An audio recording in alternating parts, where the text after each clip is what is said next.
pandangan hidup Islam, termasuk juga seluruh ajaran Islam, itu memiliki karakteristik yang manusiawi.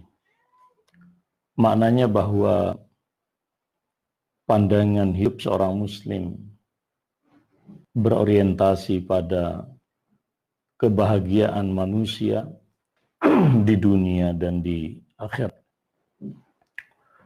Wa ma arsalnaka illa rahmatan lil alamin. Allah menegaskan bahwa tidaklah Nabi kita Muhammad sallallahu alaihi wasallam diutus oleh Allah Subhanahu wa taala kecuali untuk menjadi rahmat dan menebar kasih bagi semesta.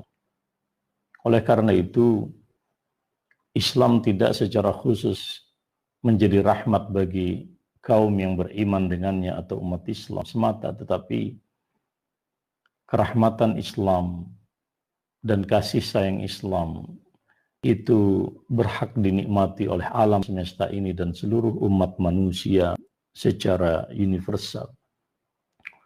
Karena itulah kita sebagai kelompok umat yang besar dinyatakan oleh Allah Subhanahu wa taala, kuntum khaira ummatin ukhrijat linnas. Anda adalah umat yang terbaik yang dikeluarkan oleh Allah Subhanahu wa taala untuk seluruh umat manusia. Nah, sahabat iman yang saya muliakan, di antara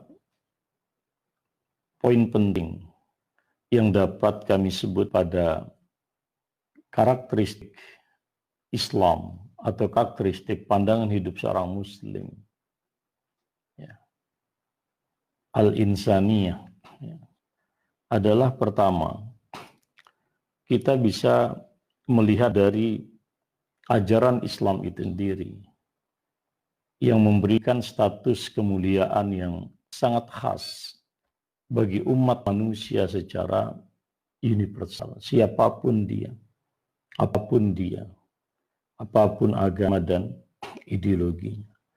Allah Subhanahu wa taala menyatakan di dalam surat Al-Isra ayat yang ke-70, walaqad karramna bani Adam, sungguh telah kami muliakan keturunan Adam. Itu dinyatakan oleh Allah Subhanahu wa taala. Sebab itu secara hakiki umat manusia secara universal adalah orang-orang yang memiliki status kemuliaan dan kehormatan. Kemuliaan dan kehormatan anak Adam dan keturunannya, ya, dapat pula kita lihat bagaimana Allah Subhanahu wa taala menyatakan di dalam Al-Qur'an, manusia dimuliakan dengan peniupan ruh kepadanya. Juga demikian Allah menjelaskan kepada kita bahwa para malaikat yang demikian mulia dan martabatnya, sedemikian dekat posisinya di hadapan Allah, karena kemuliaan Adam ketika itu diperintahkan untuk bersujud kepadanya. Wa idh qala rabbuka lil malaikah inni khaliqun basyara min salsalin min hama'in masnun fa idza sawaituhu wa nafakhtu fihi min ruhi faqa'u lahu sajidin fasajadal malaikatu kulluhum ajma'in. Fasajadal malaikatu kulluhum ajma'un. Ini di dalam surat Al-Hijr ayat 28 sampai ayat 30. Manusia yang diciptakan, ya, dari tanah, ya, lalu kemudian ditiupkan ruh oleh Allah Subhanahu wa taala dan dideklarasikan oleh Allah kepada seluruh malaikat tentang ciptaannya ini. Lalu tersyukurlah para malaikat untuk bersujud memuliakan ciptaan Allah yang baru ini. Saya sangat yakin kita tidak menemukan ideologi sekular atau ideologi materialisme manapun yang meletakkan kemuliaan manusia seperti Al-Quran menjelaskan kemuliaan kita semua. Islam juga memuliakan manusia dengan akal dan ilmu. Perhatikanlah ketika Allah menyatakan wa 'allama Adamal asma'a kullaha. Adam alaihissalam diberikan ilmu pengetahuan. Sehingga ada pula yang menyatakan bahwa seluruh partikel ilmu pengetahuan sesungguhnya sudah diinstalasi oleh Allah Subhanahu wa taala pada diri seorang Adam. Dia adalah suatu fitrah dan potensi yang jika manusia bisa menggali dan mengembangkan potensi ini, maka kita tidak pernah mengenal adanya manusia yang idiot misalnya. Mengapa? Allah telah berikan dia kompetensi untuk mengetahui dan mengenal berbagai partikel ilmu pengetahuan. Karena itulah saudara sekalian, ketika Al-Quran diturunkan pertama kali, 5 ayat di dalam surat Al-Alaq, Iqra bismi rabbikal ladzi khalaq, khalaqal insana min 'alaq, Iqra wa rabbukal akram, alladzi 'allama bil qalam, 'allamal insana ma lam ya'lam. Para mufassir menyatakan semangat Iqra, perintah membaca ini adalah sesuatu yang sangat khas di dalam tradisi Islam pada masa itu. Kita mengetahui bahwa budaya literasi di masyarakat Arab sangat rendah. Tapi ketika Jibril alaihissalam datang kepada Nabi Allah Muhammad dan menyatakan, Iqra, Iqra, Iqra. 3 kali malaikat Jibril meminta Nabi Muhammad sallallahu alaihi wasallam untuk mengucapkan Iqra. Sehingga ada pula yang menafsirkan 3 kali ucapan Iqra memberikan suatu pesan. Iqra yang pertama agar kita menguatkan metode menemukan kebenaran secara empirik dan bayani berdasarkan penjelasan-penjelasan yang tertulis dan ditulis oleh para ulama ataupun juga ilmuwan. Iqra yang kedua memberikan pesan makna untuk membangun metode yang disebut dengan burhani.